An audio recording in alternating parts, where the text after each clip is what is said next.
যদি তুমি মনে করো তুমি সব কিছু হারিয়ে ফেলেছ, তবে মনে রেখো গাছেরাও পাতা হারায় প্রতি বছর, তবু তারা দাঁড়িয়ে থাকে নতুন দিনের প্রতীক্ষায়। শুভ দুপুর।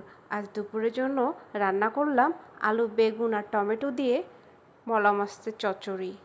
কার কার পছন্দ অবশ্যই জানাবেন।